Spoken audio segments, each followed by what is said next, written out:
Hello, everybody, and welcome to the Log Show here on YouTube. Hey, I think I forgot to mute my mics there, so you guys might have got a sneak peek, because you know what we talking about today on the Log Show, and what that is this team right here. Knicks. We are the New York Knicks. We are the New York Knicks. Say go New York, go New York, go! Go New York!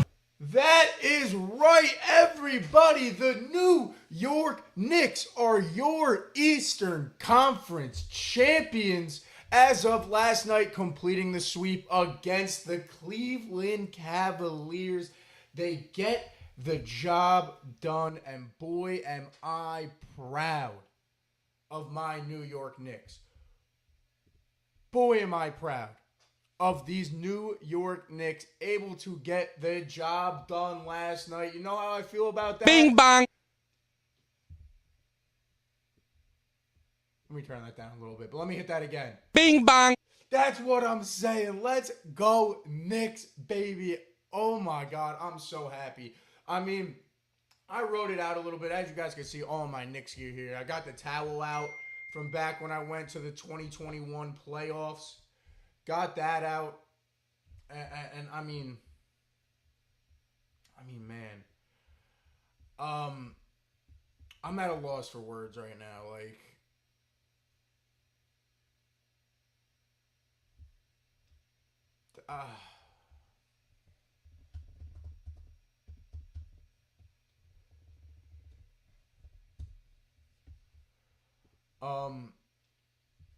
I mean, let me just get right into the chase about how I feel about this. I want to just give my whole story here as I sit here as a Knicks fan and felt the way that I felt last night. I won't lie. I grew up a big football fan. Played football as a kid growing up. Never was really into basketball growing up, but you know, there were two players that always kind of caught my eye when I was growing up, and that was always Kobe Bryant and Carmelo Anthony. My favorite player was always Kobe Bryant, but the other one was always Carmelo Anthony. And now, when I say I'm a football fan, the reason I brought that up is because in my house, we're all split. My brother's a Giants fan. I'm a Saints fan. My dad's a Cowboys fan. And I always got used to that growing up, just having fun with them, but never really having that moment. And growing up not being super into basketball, I always just never felt that camaraderie until, you know, I started to grow up. And I remember my first year where I really started to pay attention to basketball and kind of watch the Knicks just because I'm a kid from Jersey. And like I said, the grit and grind of Carmelo Anthony was something that just drew me to the Knicks a little bit. So them being on, I started watching with my brother a little bit. And 2013 is really that first year I remember being a diehard, like not a diehard, but being somewhat of a Knicks fan. 2013 is that year that I remember that. And that is honestly the last time I remember the Knicks being even close to this good. And those teams were not as good as this Knicks team is. But that is truly the last time that I remember the Knicks being as good as they are.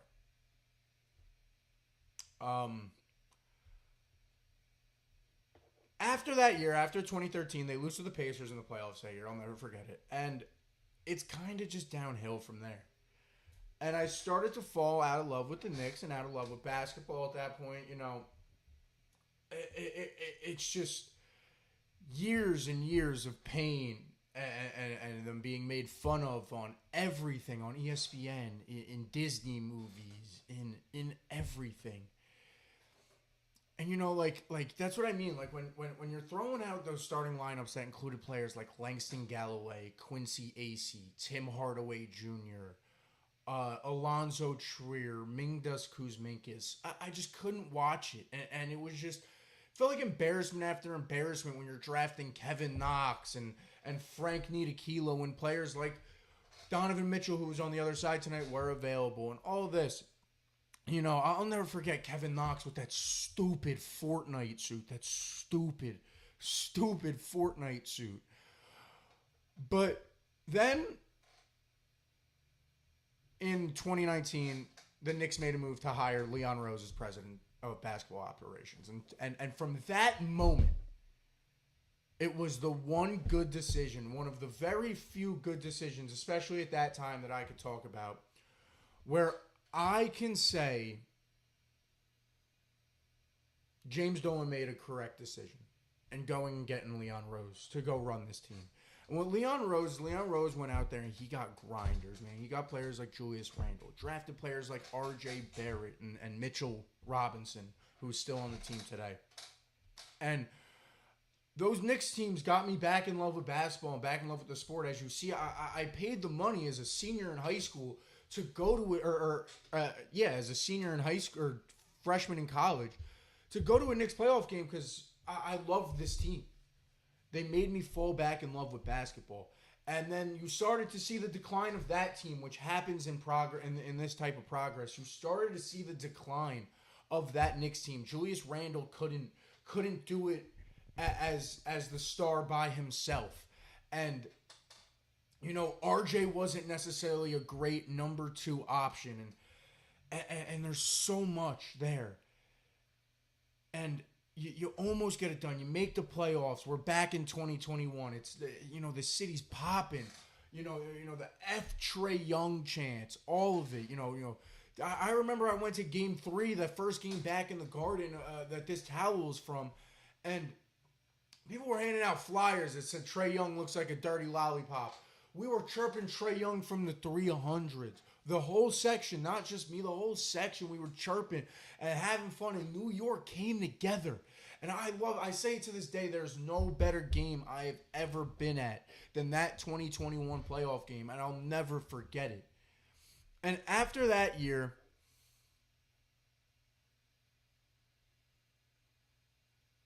something happens. We go into the offseason.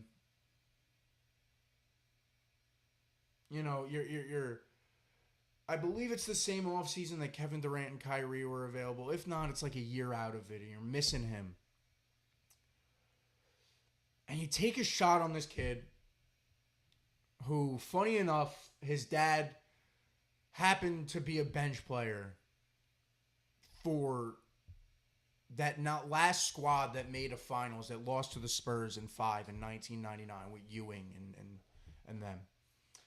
And that's a point guard by the name of Jalen Brunson. And don't get me wrong, that was a chance, man. You took a shot on a kid who showed flashes in Dallas. And boy, did that decision play off. Because that dude is your Eastern Conference Finals MVP. And until Aaron Judge gets back to the World Series, you're new king of New York. Because bringing the Yankees to the World Series is one thing. I'll say it. I love my Yankees. You see all the Yankee stuff behind me. I love my Yankees. But bringing the Yankees to the World Series is different than bringing the Knicks. The moment that this is for us Knicks fans is just something else, man. I woke up my dad last night. He works at, goes into work very early in the morning. I woke my dad up last night because of what happened. Just so we could all witness the New York Knicks make the Eastern Conference Finals.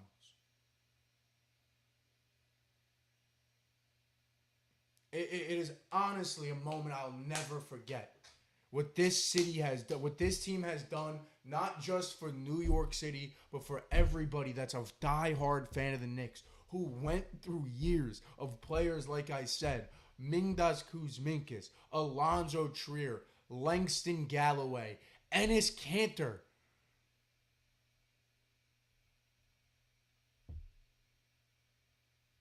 So many.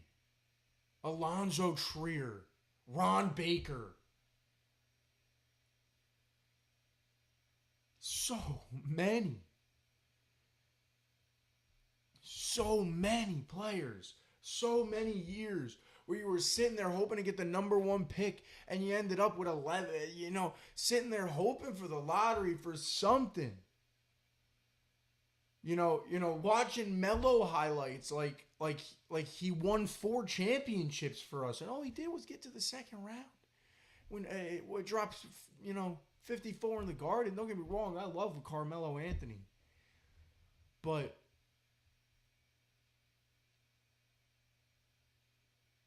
I'm speechless. The emotion that this brings to me, seeing all those videos last night. The police tried to shut down the watch party outside the Garden. That didn't happen. Radio City was going crazy. They cut to the dude on the MSG network, and he was screaming.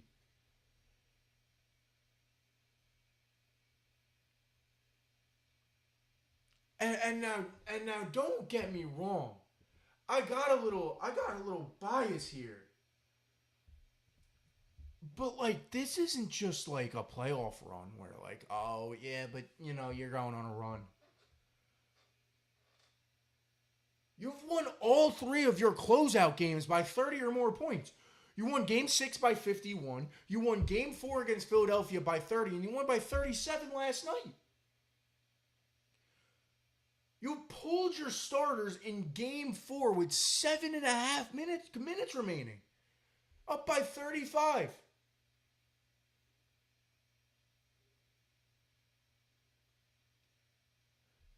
You know what I mean? You came back down 22 in Game 1. You went on a 20-0 run in the first quarter of this game.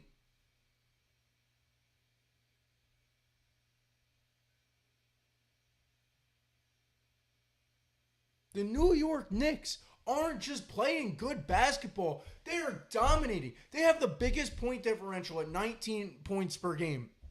Or maybe it's 19 and a half. Let me double check my notes. 19.4 points. They have a plus 19.4 point differential. That's the best in NBA playoff history. They've won 11 straight playoff games.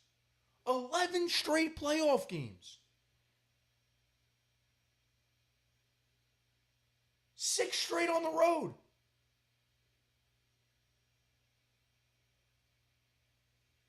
Nine of those 11 have come from 10 plus points. Oh my God. Think of that. 9 of their 10 wins have come, or 9 of their 11 wins have come from 10 plus points. Only 33 other teams in NBA history have won at least 9 games by 10 plus points in a single playoff run. Only 33 teams in the whole history of the league have done what the Knicks have done. It's just, you're taking over teams' traps. They were shouting chanting Knicks in 4 by the middle of the third quarter yesterday. And you were hearing it in Game 3. The Cavs gave up with a minute left in Game 3.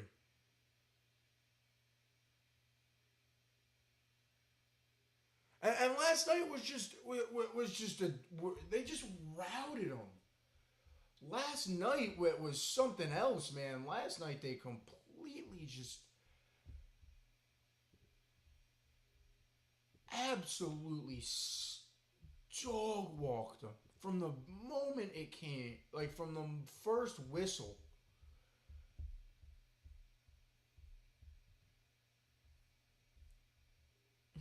Looking at team stats,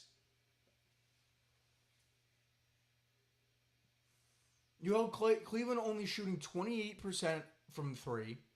You were up by 45 at one point for the Knicks. You out-rebounded them 60-33. You had 23 fast break points at halftime. It was just... I'm trying to get everyone's direct numbers from last night, OG finally looked back. He got back in rhythm. He had 17 last night. Cat had 19, 3 threes. Jalen Brunson had 15. McHale had 15. Josh Hart had 11 boards, even though he only had 6 assists. Also, shout out that in the trophy celebration. I know everyone peeped it when Lisa Salters called over Jalen Brunson. And he looks at Josh and he goes, go, get out of here. Because that boy was having flashbacks to the thumb from the NBA Cup. That was funny. But I mean, man. Also, the Mike. Like, I love this team, man.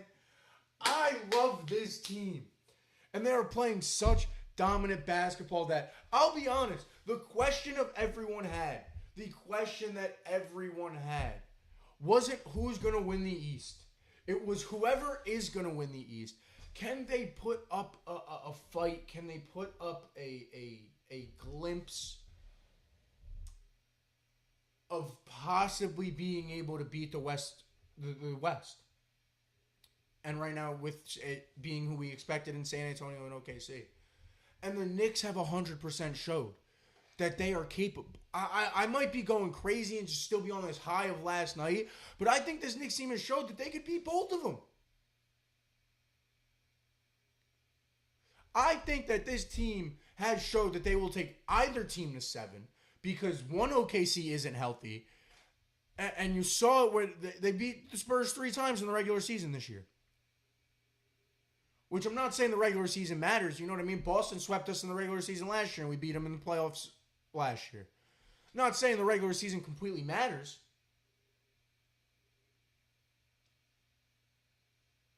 But I'll tell you one thing.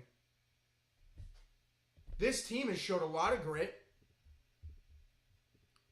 And boy, this team has proven that I think that I think they could easily hold the candle to San Antonio. And yeah, maybe I'm crazy, but I think they do hold the candle to OKC. Jalen Brunson's playing just as good as Shai Gilgeous-Alexander right now without the fouls. You know what I mean? OKC, they just flop all over the place.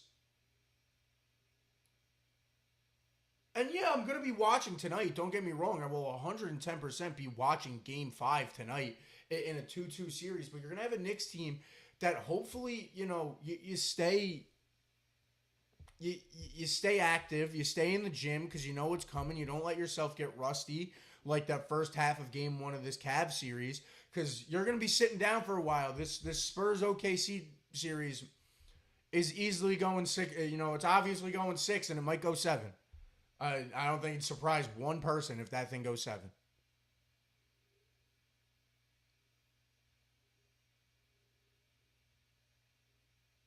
And I cannot wait for Game 1. And yes, listen to the announcement now. Game 1, more likely than not doing a watch along, unless I work. But more likely than not doing a watch along, depending on the job too. I might be able to leave early and just vibe for a nice Knicks finals watch along. I mean, this team, bro, I can't help but talk about it. And you go through like just the history of I mean, I went through my history as a Knicks fan, but this is our 3rd finals appearance since winning the title with Clyde in 73 with Willis and Clyde. You made it in 94 when you lost in 7 to Hakeem, and you lost in 5 to the Twin Towers in 99, and we hope to get our rematch. I'd love that. But, you go through just times of these Knicks, and you look through the history, and it was great to see all of them there last night. Clyde, Pat Ewing, Melo, all of them just enjoying and sulking in it. It felt like when you see alumni who won the last national championship at a school go back, whether that be in football or whatever other sport that be. You saw it this weekend if you're a lacrosse fan, and with Princeton winning their first national championship in the past 20 years, and all of those guys were at the game hyping them up. It's great to see. And now those 99 teams, hopefully we're going to get revenge for them in playing. Like I said, when we go through what the what we're looking forward to now is the Knicks, you're looking at two teams that are absolutely dominant with a unicorn like Victor Wembanyama, and players like Julian Champagny, who I know very well, who's a St. John's alum, who's a grinder, very good, a very, very good stretch four, who's very much progressed well through his 3 or 4 years in the league over there in San Antonio. You have Sam Cassell, I believe his first name is. I'm blanking on his first name, but he's had an exceptional playoff run. I'm blanking on the other guy that they have who's been shooting very well. But then on the other side, like OKC, you know who you have. This is your reigning champions in OKC. You know who you have in SGA, in Isaiah Hartenstein. If they could get Jay Wilt back, Chet Holmgren, obviously. Alex Caruso has been shooting lights out. OKC is deep, man. OKC has players all over that court that can scare you.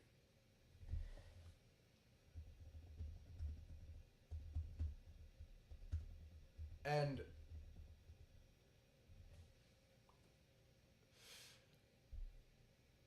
it's OKC's over there. They're trying to build it's trying to build a dynasty with Sam Presti's doing. It's you even saw him at the combine. I don't know if anybody saw that clip this weekend. He's at the combine talking like doing the mouth cover thing while he's on the phone, like making moves while his team's in the Western Conference Finals.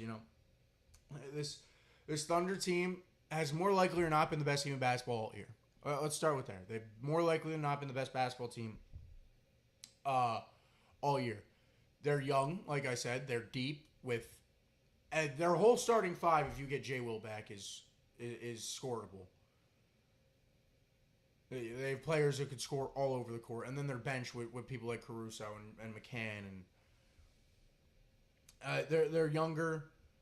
Obviously, like the SGA matchup scares me. Brunson defensively scares me. The Isaiah Hartenstein or the Chet matchup scares me. Whoever's guarding Chet, that matchup kind of scares me.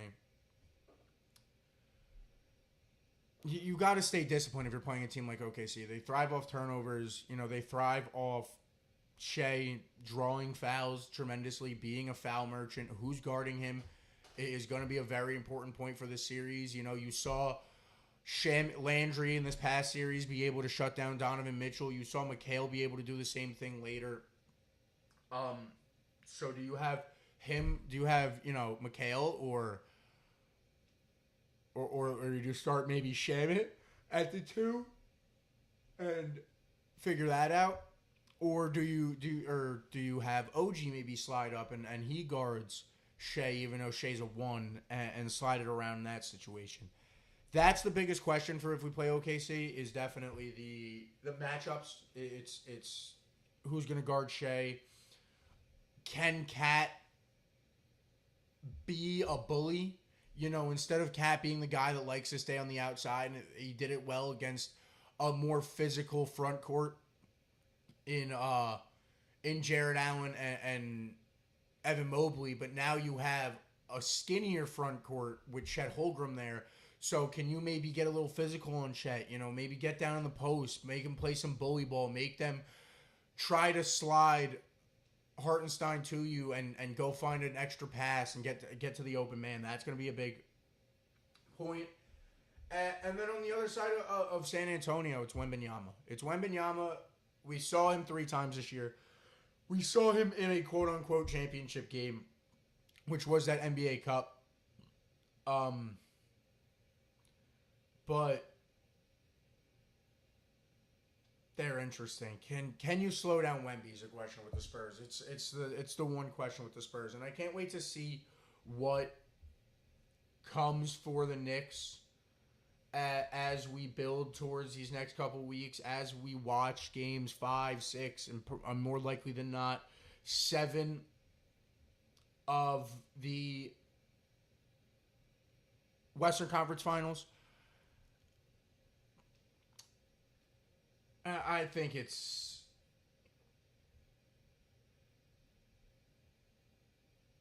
I'm excited. I mean, and like, I don't know. I have a fun little thing written down. Ooh, ooh, ooh, ooh. If anybody was anybody here to hear that? That was disgusting. Um, and that's just like greatest. This is to compare it to the other greatest New York sports moments, like of my lifetime at least. Because I can't talk about, making it in 94 or making it in 99 or the Yankees winning back-to-back World Series in 98, 99 or the Islanders 4 straight or I can't talk about any of that. But what I can talk to is about my sports years, the years of 2000, I'd say 6. I'm 4. I'd say the year 2006 to today. Julius Randle and the Knicks making the playoffs is something I'd have on that list. The Yankees winning the World Series in 2009 is something I've had on that list. The Giants winning against the undefeated Patriots in 2008, I would have on that list.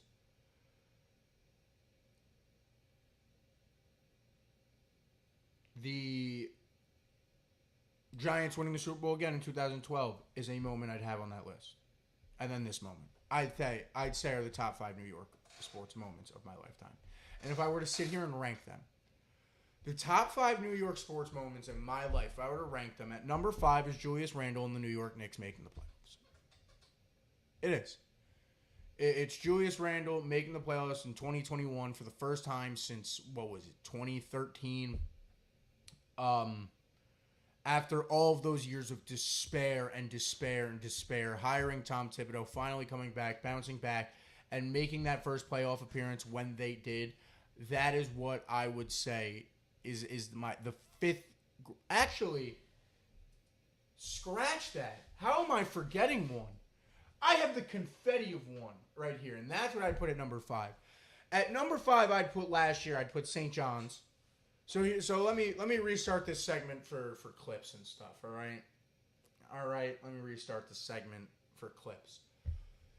My top 5 New York sports moments would be at number 5 of my lifetime. So this is 2006 to now.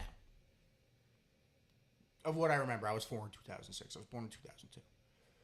Number 5, I'd have, which for some reason in my research I didn't think about, even though it literally I was there for it, is St. John's winning the Big East Championship, not this past year in 2026, but in 2025.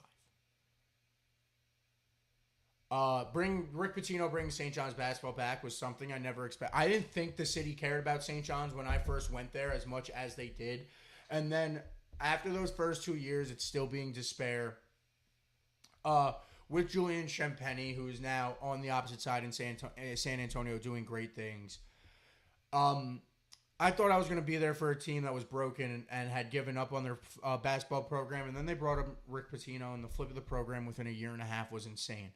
UConn winning the national championship the year before, and then St. John's being able to go out, split the season series with UConn, beat them in MSG that year, and then go on win regular season conference champions, and then go on to win that Big East tournament against Creighton. I didn't think the city was going to celebrate it like it did, and it was celebrated throughout the entire city. It was such a big moment. So that is what I'd put at number 5. At number 4, I'd put the Giants winning the Super Bowl in 2012. I mean, obviously, it has to be bigger than the St. John's one. You're not winning a national championship at St. John's. You only won the Big East. You are winning a professional sports championship with the New York Giants in 2012, a team that was in the wild card. And a team that went on a magical run to play the New England Patriots that year. And beat a very good New England Patriots team with the Mario Manningham catch and all of that. Justin Tuck having a spectacular season. the wild card game in Green Bay, all of that for the New York Giants. It was a spectacular run. That is what I'd have at number 4. At number 3, I would have the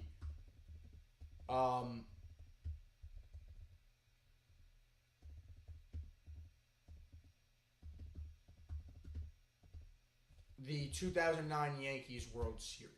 That is what I would have at number 3 for my lifetime. You play the Philadelphia Phillies of the team that was just had just won the World Series last year. You had not won a championship in 9 years now. And then for the Yankees, it being just as long again, or actually longer now, you experienced that type of hatred as a Yankee. It was 2000. It had been 9 years since the turn of the century. The Yankees had not won a World Series. They hadn't been to the World Series since 2003. It's been 6 years. It was just playoff failure after playoff failure after playoff failure. And that was the year in 2009 that the Yankees went all in. You go get CeCe Sabathia. You go get Mark Teixeira. You go get A.J. Burnett. And, you put on...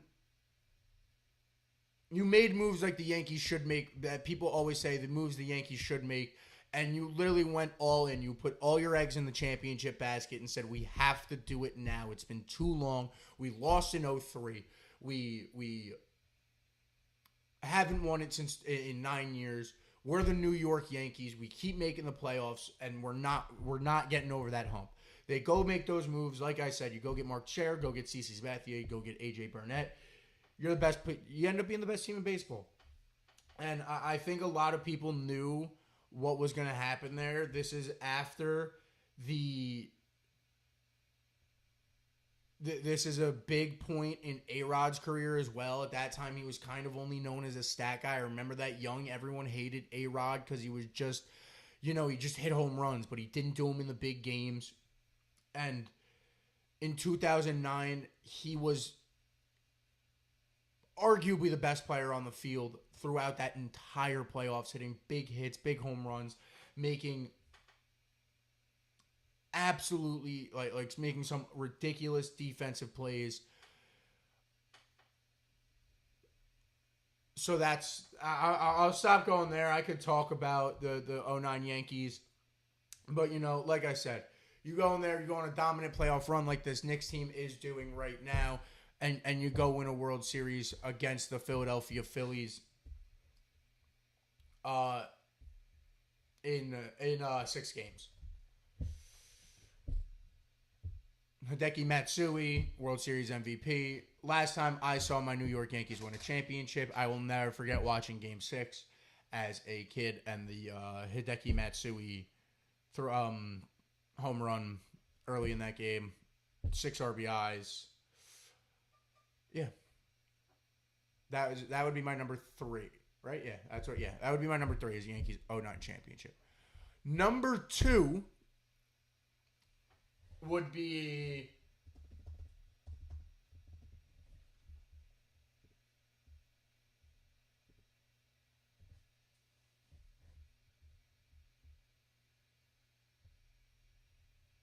my comments aren't live. That's interesting. But, sorry about that. So, yeah, number 3, Yankees 2009 playoffs. Number 2, as much as I'm not a fan of this team, number 2 would be the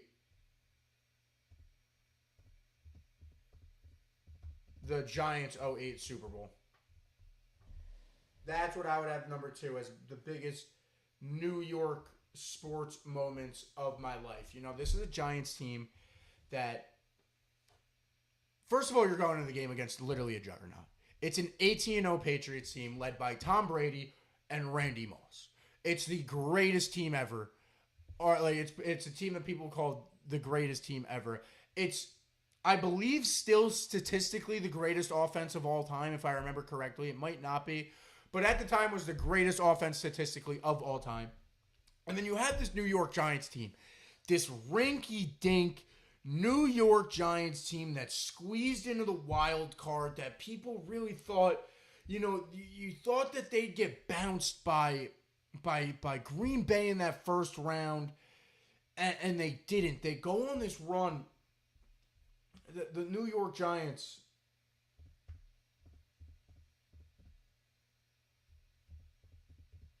Sorry. But you go on this run as the New York Giants, where in that wild card game, like I said, you're a 10-6 team, right? It's back when we only played 17. We didn't play 18. We didn't have 18 weeks. We only had 17 weeks, and you played 16 games. Just because you people don't remember. And like, it just wasn't like when you looked up and down this roster. You had Eli, you had Ahmad Bradshaw, you had Plaxico Burress as your wide receiver one. It was not a great offensive team. It's a team that thrived great defensively. You squeeze into the playoffs, and you play the Buccaneers. Sorry, you play the Packers in the NFC Championship that year, if I remember correctly. You play the Buccaneers in the wild card round, and it was shocking how good the Giants looked in that game. Eli was mistake free. The defense dominated, and then you go into the divisional round against the Dallas Cowboys, and this was the game. You know, the Cowboys are 13-3 that year. They just won the division. They had an exceptional year. Tony Romo was having a great year. But the Giants dominate the game and win 21-17. You have a late stop in that game. Go on to win. And then you go into Green Bay in the NFC Championship, right? And this was the moment that when you watch documentaries, it was them winning this game that was huge, going to give them the confidence going into New England. You know, you played against Brett Favre, which ended up being his final season in Green Bay, a two-time Super Bowl champ. Freezing cold temperatures. Packers are the number 2 seed. The Giants were massive underdogs going into this game. It's a cold weather game, and you end up winning that game in overtime, 23-20. And then, like, I can't explain how crazy it is that the Giants go win that game against the 18-0 Patriots. I cannot talk about how crazy it is that... how crazy it is that the New York Giants were able to beat the New England Patriots, that dominant New England Patriots team in that game. That is the definition of every dog has its day, and they went out there and they won that game. So that is my number 2 greatest moment of New York sports of my lifetime. Number 1 was last night. I don't care if the Knicks didn't win a championship.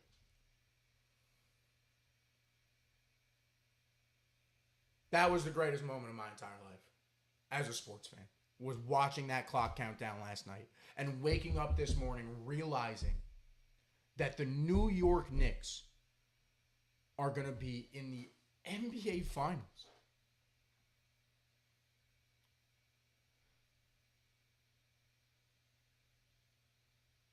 We didn't need to go get Giannis. We didn't need to go do any more. You needed to fix a system. Tibbs got us here. You know what I mean? Tibbs was a pioneer for us. I will give credit to Tom Thibodeau where credit is due. He is a pioneer for where the Knicks are right now. But Mike Brown has just become the 15th coach since the ABA-NBA merger to go win the conference finals in his first year as a head coach for a new team.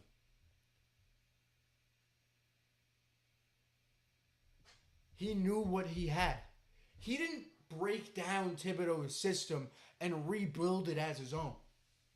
He saw the system that worked and made it better, made the team deeper.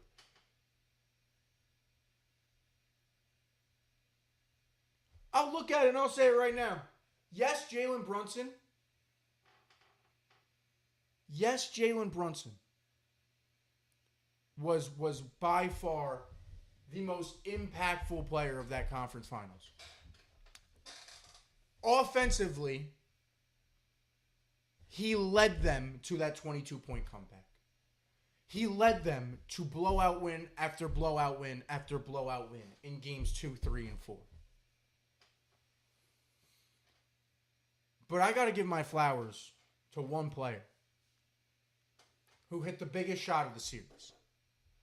That's Landry Shamet. Landry Shamet is my log show MVP. You want to know what I say about Landry Shamet? This is what I say about Landry Shamet going into the finals. He's on fire! That's what I feel about Landry Shamet going into the finals. He is hot. He is hot, man.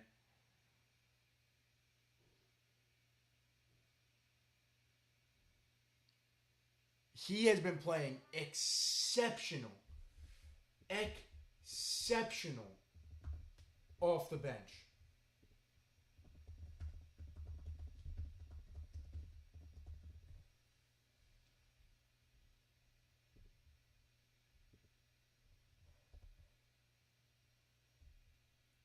Like, in this Cleveland series, off the bench, Landry Shamet averaging 19 minutes a game, averaging just under 10 points.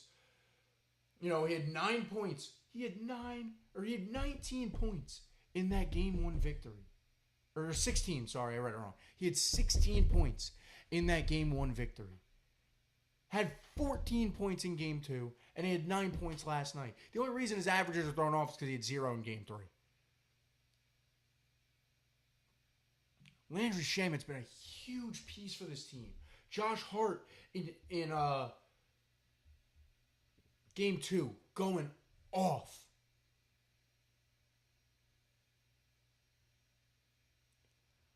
This is a team to be scared of. I'm being completely honest. This is a team to be scared of, man.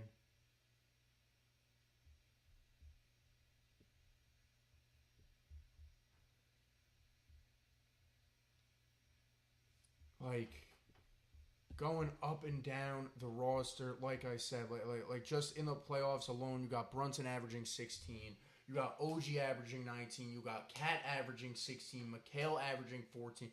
And Josh averaging 11. You got your whole starting 5 averaging double digits.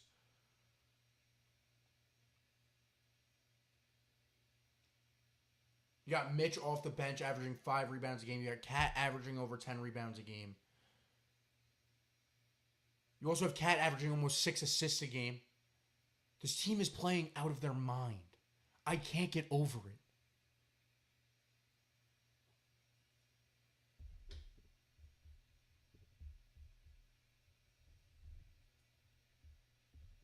And I mean, I see you guys in the chat now, so let me know, yo. Like, what are your guys' predictions? Like how are you guys feeling? How are you guys feeling, bro? Because I'm so high on the Knicks train right now that it's insane. I do. I think if we play the Spurs right now, we win in 6 or 7. And I think if we play OKC, we take them to 7. And that gives us a chance. If you take a team to 7, that gives you a chance. The Knicks, like I'm saying, the Knicks aren't just playing good basketball. They are historically playing arguably the greatest playoff basketball ever. 19.4 point differential, highest in NBA history. One of 33 teams for 9 of their 11 straight to be by 10, of 9 of their 11 wins in the playoff to be of 10 plus points. They've won 11 straight playoff games.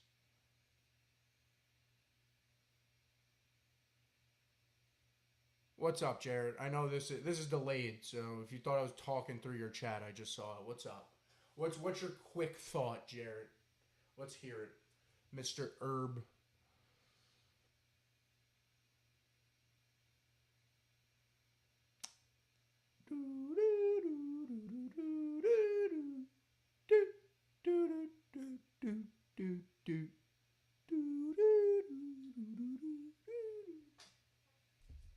We'll hit him with one of these real quick. Bing bong. Bing bong.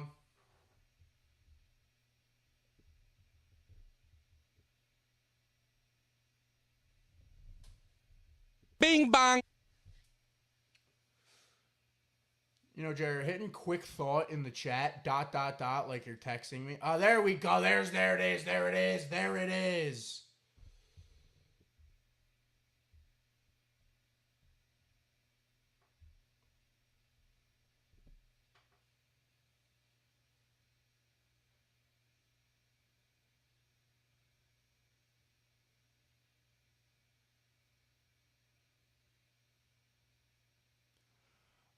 I mean, that's one way to think of it. The other way to think of it's the way I'm thinking of it, which is all of those years, and even the years where the East haven't been winning the finals, none of them were on historic. Like, this Knicks team is playing the best basketball arguably ever seen on a playoff basketball court. And I'm saying that statistically. I'm not saying that. I know you see me in the Knicks crew net or the Knicks quarter zip and the Knicks hat and the Tingus Pingus over here on the We R flag from 2021. But the numbers are literally set. They have the highest point differential of any team in playoff basketball history. They've won all 3 of their closeout games, not by 10 plus points, not by 20 plus points, by 30 plus points.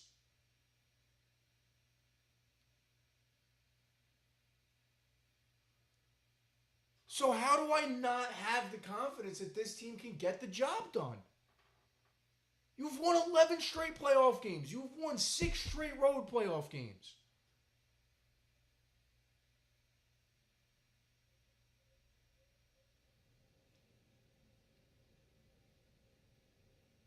I think the Cavs team that we saw in quarters 1 through 3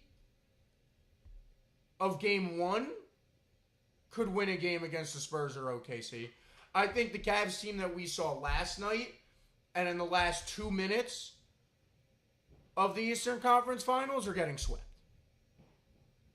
But I think, like Jared, I think the Cavs team that we saw playing their best basketball in those first 3 quarters of game 1, I think they take the Spurs. I think they lose to the Spurs in 6 and they lose to OKC in 5. But I think once they blew that 22-point lead, they weren't winning. Like, they're not beating. I don't think they could have beat the Nets at that point. And I'm exaggerating a little bit there, but I think any playoff team, I've never seen a team get so demoralized. Like, the Knicks did it in game 1 of the Eastern Conference Finals last year against the Pacers. And I still didn't see a team get they didn't get that demoralized blowing that 20-point lead last year. They came out in game 2 and fought, and they fought through that series and lost to the Pacers in 6.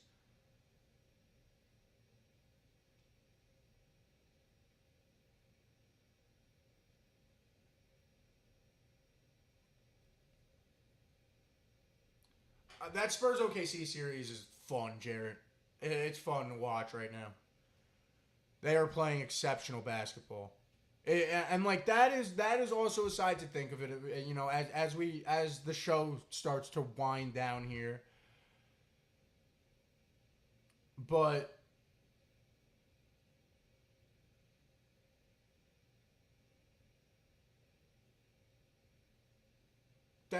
I think it's both scary. And like the regular season, it did go to show that we match up better against San Antonio. We do. We match up better against San Antonio. But that's before Wemby came into it a little bit early in the season. Most of those games, I think both Western Conference teams are scary. If we're going to use that as the term, I think the term's scary. You know, like. But, hey,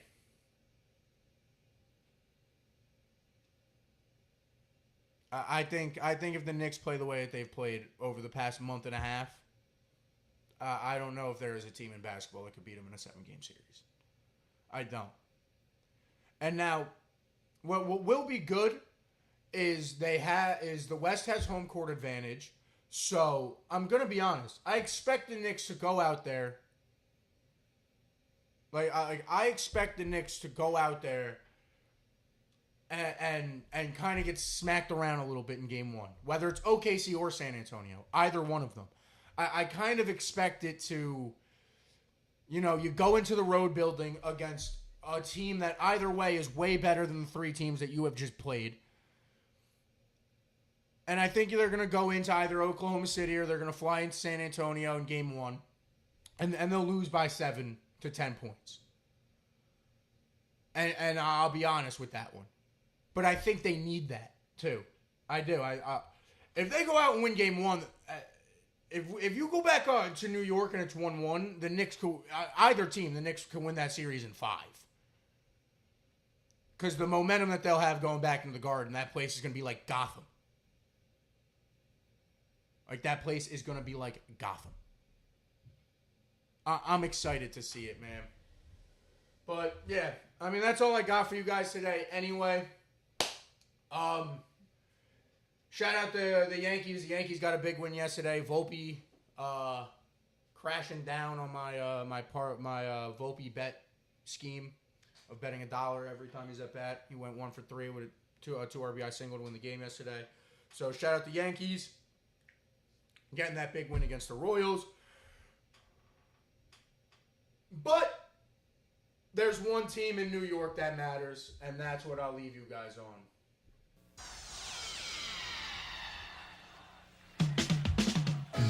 We are the New York Knicks. We are the New York Knicks. We are the New York Knicks. We are the New York Knicks.